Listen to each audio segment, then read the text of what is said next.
Thanks for being here on this Saturday afternoon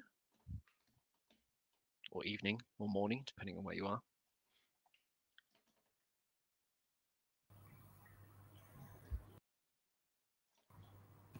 Elwin, are you in Innsbruck?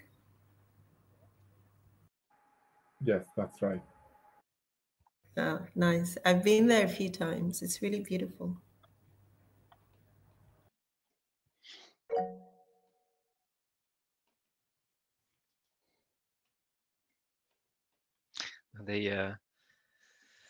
Yes, I do like Jitsi, but having the raise your hand next to the reactions really feels like a UI mistake because so many people accidentally click it.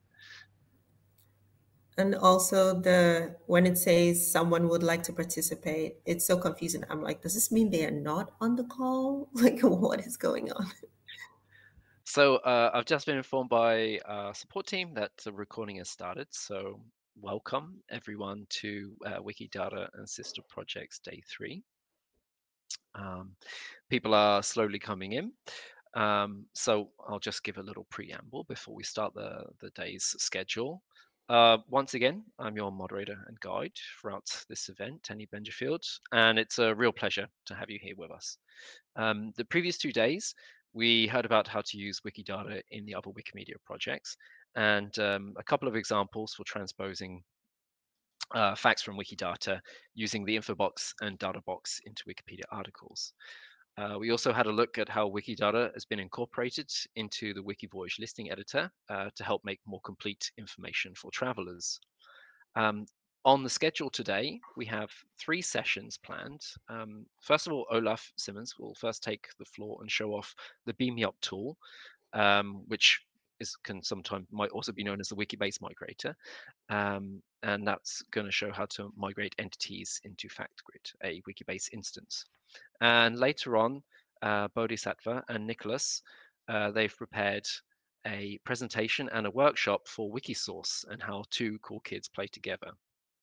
After that, if the mood is willing, we'll play a few games and then we'll close today. And tomorrow you can join us again at 9 a.m. UTC for our final day. Just quickly before we get on, I'd just like to give another reminder if people would like to fill out the survey. Here you can scan a QR code or you can follow the link at the bottom and just fill out the questions. But again, it's open till June the 15th, so no worries, plenty of time. And this slide is available anytime in the public speaker docs on the Google Drive. So I think then I will introduce Olaf Simmons. And if you are ready to begin today's presentation or demo for FactGrid, I'm really looking forward to hearing about it. Wonderful. I'm trying to share my screen, which should now work. You can see this presentation. I gave the link into the chat. Maybe, Danny, you can repeat that if that is in the history only, and so that the others can actually click it. Absolutely. I want to use that to bring FactGrid into the Wikibase community back again, where we actually started. And I give you a brief history before I come to that last point on my agenda, which is the Beam Me Up tool. I actually intend to just make it more available what we are doing and to get a bit of more awareness of the vicinity of the 2 projects. FactGrid actually started in a way before Wikidata started, because we had the developing team on our map here in Gotha. I was part of the Wikimedia movement since 2004, and I knew of the idea to get such a software going. So I was immediately interested in, if ever such a thing was developed, it should be usable in the humanities where I'm working. And in 2016, we were at a point where Wikimedia said you can now use that software and we will support that. What we wanted was a world in which we would be free of certain Wikimedia limitations. Most importantly, the Wikimedia notability criteria. You all know them. You can't create any sort of object on a Wikipedia. You need to have to observe certain notability criteria that this is actually vital and necessary information to give. And you also have original research limitations. We know where they are there. And I've been a Wikipedia admin for 10 years, and I know all the people with strange views who want to bring their own research on Wikipedia projects. I know why we have to object original research, but if you come from any field in the sciences, you want a platform where original research is actually invited and the core thing to do. And in that case, you will also try to avoid a neutral point of view agenda, because you're trying to have a view in your field and you personally want to push that view. So these three points of the Wikimedia rule system were something we wanted to avoid with our own instance of that software. Why did Wikimedia support us? Basically because they were eager to have a software rollout in 2016. Wikidata was growing massively, and no one knew how this would work if fields in the sciences would bring all their data into Wikidata, and whether these data would then be taken care of in the future. So the idea was that different fields that actually produce data should have their own Wikibases and use that software. And then the idea was that we create an environment of federated Wikibases in which Wikidata would become some kind of hub that knows of all the different Wikibases and where you could use the Sparkle query service to get into these different Wikibases. And the idea was also for Wikidata that you could eventually quote FactGrid as a tool where information has its own sources, where researchers create the information and put their names on it. So you can actually quote FactGrid information which you couldn't initially produce on Wikidata. You could quote them as externally published in FactGrid. So these were, from my point of view, the three main targets why Wikimedia supported this. The entire project was extremely successful, more successful than I dreamed of. In 2018, we went online. In May, Lucas was able to get quick statements working because that was initially hardwired to Wikidata. And in June, we had a first session to learn how to use the machine. And by September, we had our own data in the machine, data on the Illuminati project. And at that time, the first projects knocked on our doors, asking us whether they should create their own Wikibases or use our installation. And there was a project on student corporations and a project on mesmerists that were both close to the initial project on Illuminati, which we had on FactGrid. So they could easily connect. And once they started connecting, that was something that took off in the academic field, with groups contacting us, asking us to test the software, and eventually they stayed on this platform.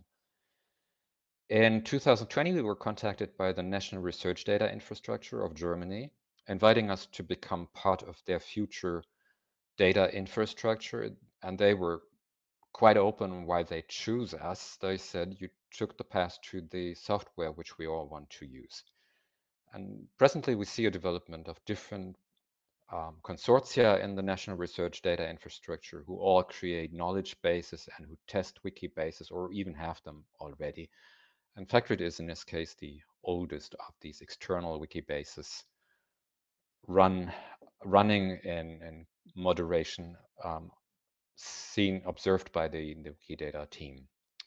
We are funded for the first 5 years of the NFDI for Memory project. That's the project for the historical sciences, with 100,000 euros, which we bring into technical developments. And I'm personally funded by the same thing with my own salary coming now from the University of Halle. We have more than 600 users presently and have created some 1.3 million items. And Looking backwards to 2018 or 2016, you might wonder whether our initial premises are still valid. Wikidata has developed and lots of academic projects are actually using Wikidata without taking care of notability criteria or of original research restrictions. My feeling is that Wikidata is no longer has no longer the same limitations as the regular Wikipedia projects, but this doesn't stop projects from knocking on our doors, especially in fields where you have sensitive data.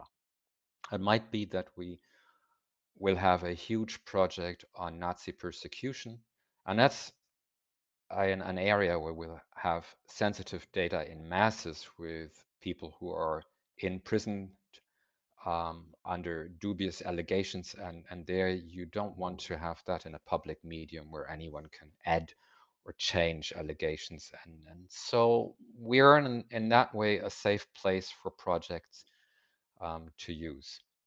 What's special on FactGrid? The most special thing is probably that we don't have any vandalism. Basically, we don't have vandalism because you can't change data without an account, and the account is only given from within this project, but lots of people can actually give accounts. If you want to have an account, you must be ready to use your own name on your account. So this is my account. You can take a look at it. And it's a typical account. It's giving you brief information where I come from and where I have my office and where I can be contacted. And this is what all the others have. We are all real name accounts with contact information. And you also have to be ready to state your research interest. And that's also very different from Wikidata, where you can edit without being registered. In the beginning, we had lots of people contacting us who wanted to have accounts, and it turned out they wouldn't state what they want to do with that. And actually, they wanted to push the Google Graph with having items on themselves on FactGrid. And these things don't have a research interest and they don't get accounts. So if we take a look at the user, at the interface, it's pretty much like old Wikidata, but the special thing is that we have a project space where you have projects historically, alphabetically, and personally. If you have a project, you can create a project space for that, and we are not creating a full-blown map of all historical data like that. We're just creating projects and they start to interlock and they start to have overlaps, and that's how we're growing. There are some projects here which you might like to take a look at later on. I selected 3 of these. There's the Paris project, where you can actually get the entire map of Paris. I'm not sure what happens if I press this button, because it might be a thing. Oh, that works pretty fast. There should be more. There should be actually a map of all the houses, which I don't want to click at because that's 35,000. We have something similar with Leipzig going on presently, where you get for a single decade the entire map of Leipzig, not only all houses, but all flats. And you can see who's living in the flats and what rent they are paying, and what taxation they are under, and what jobs they have. This is a huge project. And again, I will just not click at these things because they will have loading time and with plenty of materials, but you can click at the different things to see what actually these projects are doing. A very, very big project, a project that is growing very fast, is our project on the landscape of concentration camps and such facilities. And again, there's lots of information that is available on Wikidata, but the difference here is that this is information brought together by different research teams, and it accumulates to such a landscape. When compared to Wikidata, we are more project driven, and that's probably the main difference here. let me get back to my page. There it is. Now I want to show you some of the tools we're presently developing. The first tool is Bruno Bellast's FactGrid Viewer. It's pretty much a tool like the Reasonator, which Markus Manskes produced, but it's also a bit different. The main difference is that it's taking the information straight from the database without a duplicate of information running in behind. So it's actually fresh information. If I change anything here, then the moment I refresh this visualization, you get the fresh data from FactGrid. And it's accumulating information. So you have Wikimedia Commons images here. It's putting OpenStreetMap in there, and in this case, it's creating a list of the people who were living in the house which I've just clicked at. And we can do this to practically any kind of object that is on FactGrid, like the Dachau concentration camp. And again, you get lots of information that is on the item. You can put it into this visualizing tool. What else? The Entity Trap app you might know is working on Wikidata as well. We're presently negotiating with a team that developed it to use it. It's giving you genealogies, but we're not only using that for human genealogies. We are also using it for any kind of data that is nice to have. Like I can give you the genealogy of Robinson Crusoe. Robinson Crusoe, not the man, but the book. Let me see. That's the first. That's the first edition of the first volume, and it's of course no information on the family, so I need to see another property, and here we get it. This edition of Robinson Crusoe is connected to other editions that stem from it, and you can use this tool to see how they are depending on each other. We also use the Entity app to show our data configurations, to show ontologies which we create. There are external tools. I don't click at this. You might take a look at that one. That's presently developing. It's a huge project in Berkeley and Portuguese and Spanish universities, bringing together 4 previous databases on medieval manuscripts. And the information is on FactGrid, and these are the 4 databases they had, but they are fusing these databases on FactGrid. And this is an interface that is acting on FactGrid information which we have, and bringing this information into this interface. And as you see, there's no sign of the information coming from FactGrid. It's just their page, and that's actually what we want. We want projects to create their own interfaces and to present data they have on FactGrid as their own data. And now I come to the Beam Me Up tool. The Beam Me Up tool is presently the tool that is most used on FactGrid. And we have only developed it or received it. It's developed by Tim Holzheim a couple of months ago. And it's extremely nice to get information from Wikidata. Now I have a person. Let's see what this is. It's a Wikidata person. I have prepared that. Let me open Wikidata. There we are. I'm going to put in this person. Here we are.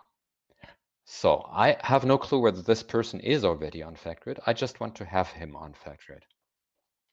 And instead of creating a database object with all the information, this is what we used to do. Take a look and then grab information one by one. We have this nice tool, and it allows us to use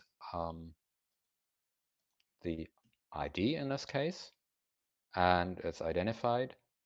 And you can run a matching. So it takes a look into FactGrid, and it either augments an object if it finds that there is information on this object already on FactGrid, or it creates the objects. I click at it, and now it's created this object on FactGrid.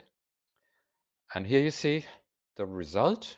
You have this item on FactGrid with lots of information that is actually the same. The reason why we can do this is because if we have a FactGrid property, that FactGrid property is connected to a Wikidata property. So that's what the the BMEApp tool is looking at. It's trying to find out which properties are matching. And then it does the same thing with all the objects that are interconnected. So like the object human being, that's Q7 in FactGrid. But when you scroll down, you can get to the responding Wikidata object, and that's Q5, and you can click at it here. And now you're on Wikidata. And when you go down to FactGrid, let's see. And from Wikidata, you are also interconnected to FactGrid again. And this is what the BMEApp tool is checking before it starts doing work. It tries to figure out, is the object already existing on FactGrid? And if not, it creates it. And if it is existing, it checks which is new information and which is already on FactGrid, and it only adds new information from Wikidata. Extremely useful, saves us a lot of time, but also in some ways problematic because we do not always have the same idea of what information to take. But I show you some more of the features. I take another person just to see how it reacts on this person. And that's this one. And I feel, yes, I feel this is already existing. So it says augmented, and it's adding information now on it. The nice thing is that I can also use it to run an entire search. This is a search, show me all the people who are known to be inmates of Buchenwald concentration camp, and it says 2,311 people. I can grab the entire query, and I can go to the BMEApp tool and say, I want to use a query. It's necessary that the query uses the item because the items are created. So I can now run this Wikidata query through the BMEApp tool, and it should give me the same number of hits. And here we are. And you see it starts with the same two people which I just created. I can say run a matching, and then I can start getting these people from FactGrid. I will just start it so that you see what it does. It's a bit longer, but it takes, we already have some 2,000 of these. I checked this before I started. So yeah, exactly. It's translating and it's augmenting and it's checking where our information is and what information standard we have. I'm not going into this right now. Basically, this is what I wanted to show you, and the BMEApp tool should be a tool which we should actually have in both directions. So far, we do it from Wikidata to FactGrid, but actually it would be interesting to use the same vice versa from FactGrid to Wikidata. You might talk to Tim, it's open source. You might find out how to adapt it. I feel it would be extremely useful to have it on both sides. Is it useful to grab information like 2,300 different inmates of Buchenwald for FactGrid? You might doubt that it makes sense to duplicate all this information, but I would say it's extremely useful because we can, am I on screen share or have I stopped it? I don't see it. It stopped. If you wanted it to be stopped. No, it's okay. Because we have projects that will give far more information. The Buchenwald team might actually consider to put several thousands of inmates into FactGrid. And in that case, it's going to be extremely useful to have the Wikidata set as a starting point. Wikidata is extremely useful information for us because it avoids record doubles. Once a thing has a Wikidata equivalent, the machine doesn't accept a second item on the same object. So that's usually where we start with. And a project has information on a thing. We ask Wikidata, to give its information, and then the project doesn't start from the scratch, but uses that information as a starting point and adds its own information. That would be if Buchenwald wants to put some 40,000 Buchenwald inmates into the machine, it would start with the 2,000 we already would get from Wikidata, and it would use the data models it would find there and would add to the others. Basically, that's my talk. I'm lucky to get questions. Great, thank you very much, Olaf. Yeah, does anyone, if anyone has any questions, please feel free to write them in the chat, or you can use the little hand icon and unmute your microphone. We'll take a few minutes, and then soon after that, we'll start the next session.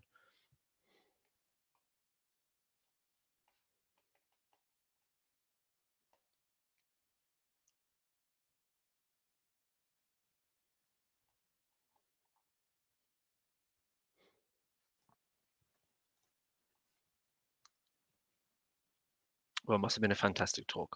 Or a silence to roll with something confusing.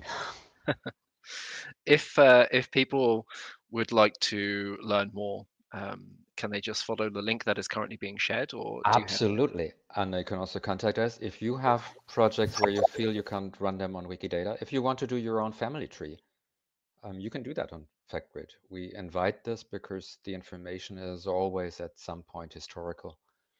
So you can run extremely personal projects of your interest on FactGrid.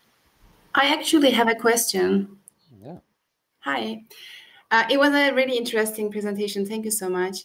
And my question is, making non-anonymous users, was this caused a diversity problem?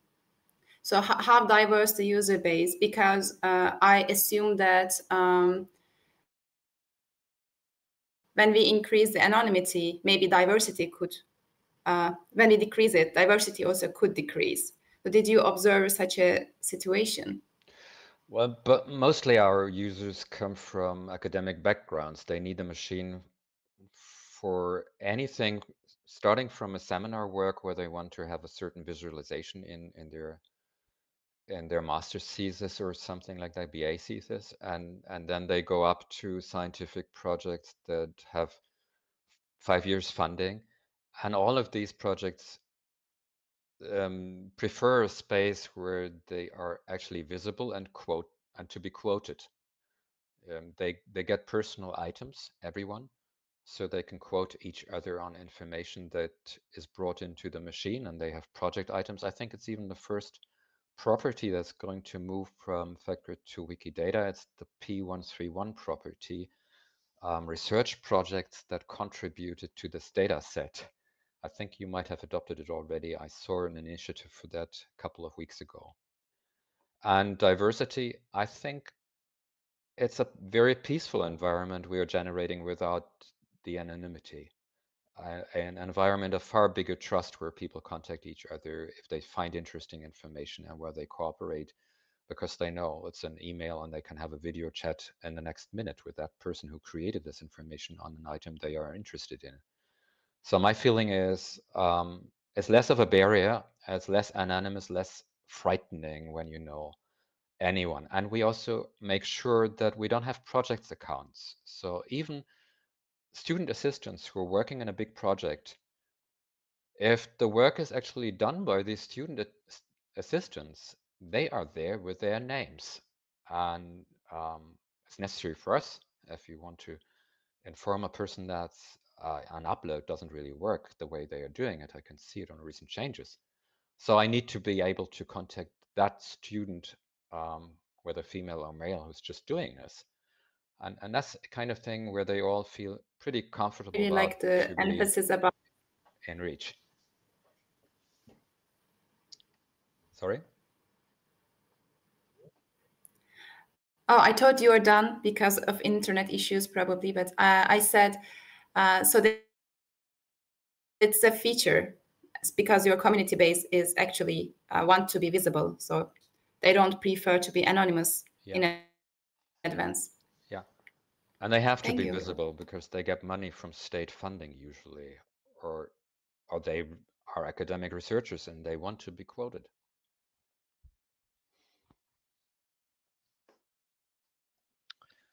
Great, thank you, Neslihan. Then we should be shortly starting our next session with Nicholas and Bodhisattva. Gentlemen, if you're ready, I'm not sure who wants to share the screen then, because I think Bodhi is currently in the midst of a thunderstorm. Hello, Nicholas. Thank you for joining us. And yeah, just before we start, once again, a big hand and a thank you to Olaf for that introduction to Beam Me Up and FactGrid.